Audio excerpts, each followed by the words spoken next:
Send her that picture that was used for the Hall of Fame.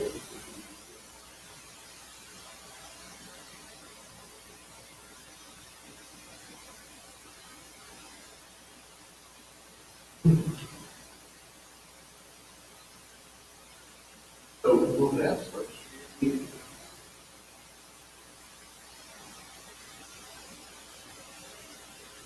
On the website, it starts right as soon as you hit it. You have a window where you do that. The 1020 is going to Facebook. Right, yeah, so 1020 is when you switch to go live.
Okay, we have about a minute.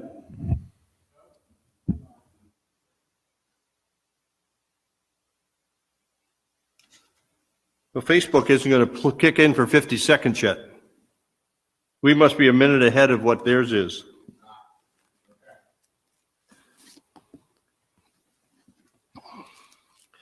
Which again is probably a good thing to know.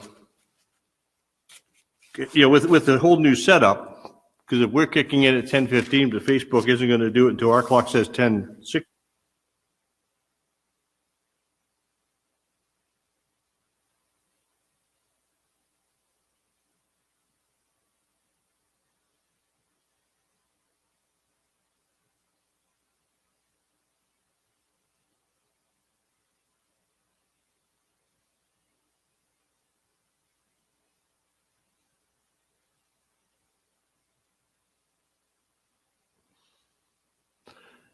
Good morning. We want to wish a happy Mother's Day to our mothers this morning. We're the day before Mother's Day, but it's Mother's Day weekend. We have a beautiful sunny day, but it's a little cool out. But it certainly doesn't detract from our great memories of the warmth of our mother's love. And we especially want to wish a happy Mother's Day for our mothers today. Mothers are very special. And they deserve not only a day, but probably a whole weekend to be able to celebrate their goodness and all that they have to offer. We appreciate all of our mothers and what they provide for us. When I think about Mother's Day, I think of one of my favorite passages, the story of Moses and his mother in Exodus chapter 2. And I just want to take a minute and read that for you. Now, a man of the house of Levi married a Levite woman, and she became pregnant and gave birth to a son. And when she saw that he was a fine child, she hid him for 3 months. But when she could hide him no longer, she got a papyrus basket for him and coated it with tar and pitch. Then she placed the child in it, put it among the reeds along the bank of the Nile. His sister stood at a distance to see what would happen to him. Then Pharaoh's daughter went down to the Nile to bathe, and her attendants were walking along the river bank. She saw the basket among the reeds and sent her slave girl to get it. She opened it and saw the baby. He was crying, and she felt sorry for him. "This is one of the Hebrew babies," she said. Then his sister asked Pharaoh's daughter, "Shall I go and get one of the Hebrew women to nurse the baby for you?" "Yes, go," she answered. And the girl went and got the baby's mother. Pharaoh's daughter said to her, "Take this baby and nurse him for me, and I will pay you." So the woman took the baby and nursed him. And when the child grew older, she took him to Pharaoh's daughter, and he became her son. And she named him Moses, saying, "I drew him out of the water." I'm amazed at the account of Moses' mother because she had given birth at a time when every baby that was born was ordered by the Pharaoh to be thrown into the river and killed. But she could not do that. She wanted to save her child. She did everything she could to save her child. How contrary is that to many of our situations today in our world, where out of convenience or other motivations, people are willing to kill their children. And that's something that Moses' mother never considered. She would not throw him into the Nile. In fact, even the ladies who helped to give handmaidens, the ones who helped to give midwives, helped to give birth, refused to take their lives. Imagine the ingenuity of Moses' mom, because she did her homework. She knew where the princess of Egypt would come to bathe. She knew when she came to bathe. She knew when the best time was to try to put him in a basket in that place. It still took faith as she put her son into the basket, her only son at this point, and put him in the basket to be discovered by the princess of Egypt.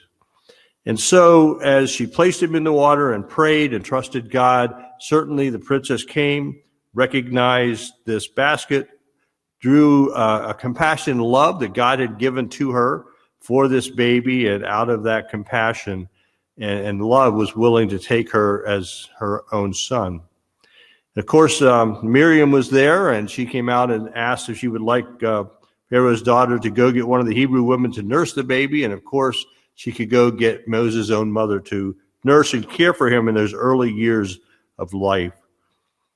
Moses' mother knew that if she could care for Moses in the early years of his life, up to maybe 3, 4, 5 years before she handed him over to the princess of Egypt, that she could instill in him all the values of Israel and the beliefs and the faith that would not leave him. And surely as we look at Moses' life, that's truly what happened.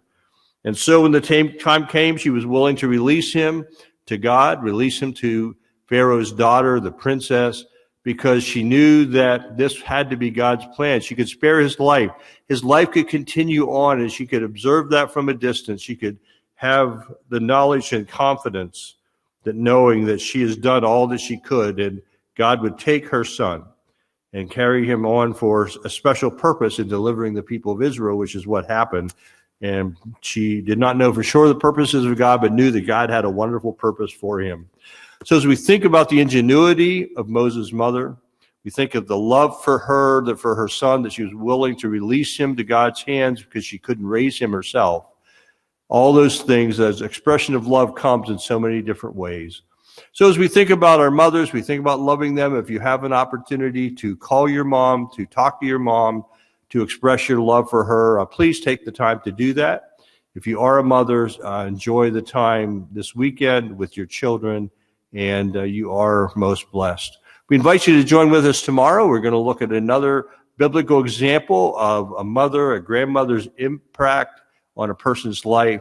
As we look at Timothy's mother Eunice and his grandmother Lois, and the important place they played in developing him into the young man that God was able to use. God bless you. We look forward to seeing you tomorrow at 10:15. Have a wonderful day.